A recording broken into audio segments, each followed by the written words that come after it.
जय जय शिव शंकर, हर हर महादेव, जय भोले की। अगर जैसे कि आप सब जानते हैं कि सावन का पवित्र महीना चल रहा है और हम सब भोले बाबा को जल अर्पित करते हैं।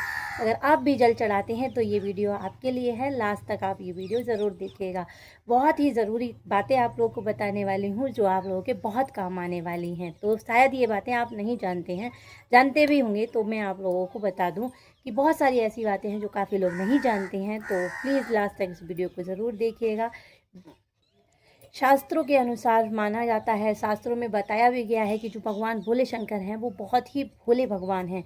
सब भगवान, सब देवों के देव आदिदेव भोले बाबा सबसे ज़्यादा महान और भोले हैं। तो इसमें जो है कि लेकिन पूजा के शास्त्रों में कुछ अलग अलग नियम करना भी आवश्यक माना गया है।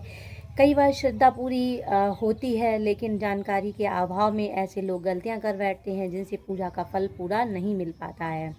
आज हम जानेंगे शिवलिंग पर जल चढ़ाते समय होने वाली 10 आम गलतियों के बारे में, लेकिन इसलिए वीडियो को अंत तक ज़रूर देखना, आप लोगों के बहुत काम आने वाली है। नंबर 1 गलती जो है वो हम करते हैं, वो हमें नहीं करनी चाहिए कभी भी, जो ज़्यादातर लोग कर देते हैं। मोस्ट प्रोबेबली बच्चों से ये गलतियाँ हो जाती हैं तो भोले बाबा उन्हें माफ़ कर देते हैं।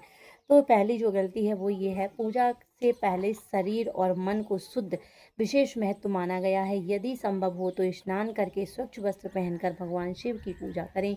यदि किसी कारणवश स्नान करना संभव ना हो तो कम से कम हाथ पैर और मुख धोकर स्वच्छ वस्त्र पहनकर ही पूजा पाठ करें। ये हमारा पहला नियम है ना। वैसे कोई भी नहीं करता, लेकिन ये नियम बहुत ज़रूरी है, करना ही चाहिए। गलती नंबर 2, गंदा और अशुद्ध जल चढ़ाना। अगर भगवान भोलेनाथ को देखिए, कभी कभी क्या होता है, भरा हुआ जल, रखा हुआ जल, या फिर हमारे घरों में आजकल क्या है, टंकियाँ लग गई हैं, तो टंकी वाला जल भी हमें भगवान भोलेनाथ को नहीं चढ़ाना चाहिए। शुद्ध निकला हुआ जल ही हमें भगवान भोलेनाथ को विसर्जित करना चाहिए। भगवान शिव हमेशा स्वच्छ और शुद्ध जल अर्पित करें। यदि गंगा जल उपलब्ध हो तो उत्तम माना जाता है। जल को श्रद्धा और स्वच्छता के साथ अर्पित करना चाहिए। भगवान भोलेनाथ की यही इच्छा है और मेरी भी यही इच्छा है कि यही सब लोग सुने और अपने जीवन में उसका अमल करें। जैसे गलती नंबर 3 है, बेलपत्र को सही तरीके से ना चढ़ाना। बेलपत्र जो है भगवान शिव को अत्यंत प्रिय माना गया है। ताज़े और साफ बेलपत्र, मैं अपने बैक वीडियो में भी बता चुकी हूँ, एक स्पेशल बेलपत्र पर वीडियो है जो आप जाके देख सकते हैं। ऐसे बेलपत्र भगवान शिव को प्रिय तो है ही, उसी के साथ फटा टूटा या फिर अत्यधिक खराब किया गया बेलपत्र, ज़मीन पे गिरा हुआ बेलपत्र चढ़ाने से बचना चाहिए और उसे हमेशा श्रद्धापूर्वक शिवलिंग की तरफ मुंह करके सीधा ही चढ़ाना चाहिए। गलती नंबर 4 ये है कि शिवलिंग को पूरी परिक्रमा करना। शिवलिंग पर पूरी परिक्रमा कभी नहीं करना चाहिए। कई परंपराओं में शिवलिंग की पूर्ण परिक्रमा करने की बजाय जल निकासी और सोमसूत्र वाले भाग का सम्मान करते हुए वहीं से लौटना परंपरा बताई जाती है। यदि आपके परिवार या मंदिर की परंपरा अलग हो तो उसका भी पालन आप कर सकते हैं। अदरवाइज जो परिक्रमा है, वो जो जलाधारी जो होती है भगवान की, उस जलाधारी को कभी लांघना नहीं चाहिए, क्योंकि वो शिवलिंग का चढ़ा हुआ जल है। अन्यथा हम उसको लांघ जाते हैं तो हम ये पाप के भागीदार होते हैं। ऐसा हमें कदापि नहीं करना है। नंबर 5 वाली गलती है हल्दी चढ़ाना। मैं भी बहुत ये गलती मैं भी करती थी, बट अब मैं नहीं करती हूँ। तो अगर आप लोग भी हल्दी चढ़ाते हैं भोलेनाथ को तो कल से ही बंद कर दीजिए, अब हल्दी मत चढ़ाइए। चाहे सोमवार के दिन हो, कोई भी दिन हो, आप हल्दी भोले बाबा को नहीं चढ़ाना। अनेव अनेक शिव परंपराओं में शिवलिंग पर हल्दी अर्पित नहीं की जाती है। इसके साथ चंदन, भस्म, धतूरा, आक आदि जहाँ परंपरा मान्य है वहाँ अर्पित किए जाते हैं। तो भगवान को बहुत सारी सब्जियां भी चढ़ाई जाती हैं। स्पेशल वीडियो है, आप देख सकते हैं। बहुत सारी सब कुछ चढ़ाया जाता है भगवान भोलेनाथ को, लेकिन हल्दी का तिलक कभी नहीं लगाना चाहिए। और नंबर 6 पर आती है तुलसी। तो तुलसी के पत्ते हमें भगवान विष्णु भगवान की पूजा तुलसी के पत्तों से ही होती है, लेकिन भोलेनाथ की पूजा तुलसी के पत्ते वर्जित हैं, उनको कभी नहीं चढ़ाना चाहिए, अर्पित नहीं की जाती है तुलसी। नंबर 7 पर आता है क्रोध या अशुद्ध मन से की गई पूजा। केवल पूजा की सामग्री ही नहीं, बल्कि भाव भी होता है। पूजा करते समय मन को शांत रखें, किसी व्यक्ति विशेष से क्रोध न करें, क्रोध से दूरी बना के रखें। ओम नमः शिवाय मंत्र का जाप करें।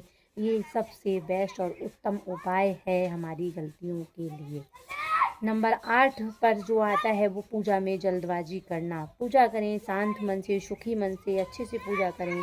और देखिए जल्दी जल्दी पूजा समाप्त करने की बजाय कुछ समय भगवान शिव का ध्यान करें, कुछ मिनट सच्चा ध्यान भी करें। आध्यात्मिक रूप से महत्वपूर्ण माना जाता है।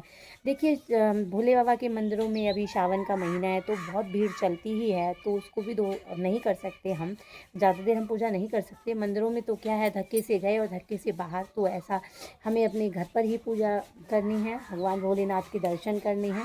जहाँ भी हम कर सकते हैं वहाँ शुद्ध मन से अचेत होकर भगवान भोलेनाथ का स्मरण करें, वही बहुत है। भोले बाबा हैं तो भोले हैं, वो सबकी पूजा सब करते कर सकते हैं। नंबर 9 पर आता है, नंबर 9 पे मंत्र का अनादर करना। यदि पूरे मंत्र याद नहीं है तो चिंता की बात नहीं, श्रद्धा के साथ ओम नमः शिवाय का जाप भी पर्याप्त माना जाता है। गलत उच्चारण से बेहतर है कि जितना आता है उसे ही सही और श्रद्धा से बोलें।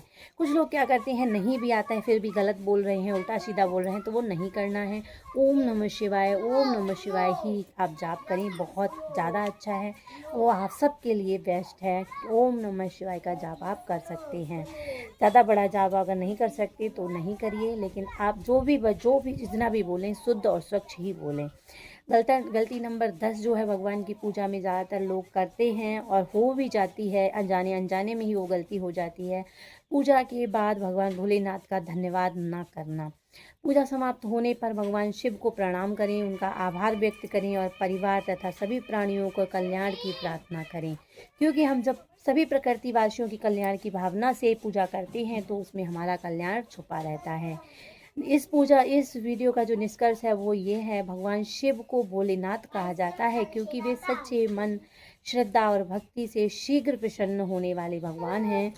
पूजा का सबसे बड़ा शुद्ध मन, सच्ची भावना और सदाचार। यदि अनजाने में कोई भूल हो जाए तो विनम्रता से क्षमा मांगकर जारी रखें। ऐसा ही करना उपयोगी रहता है।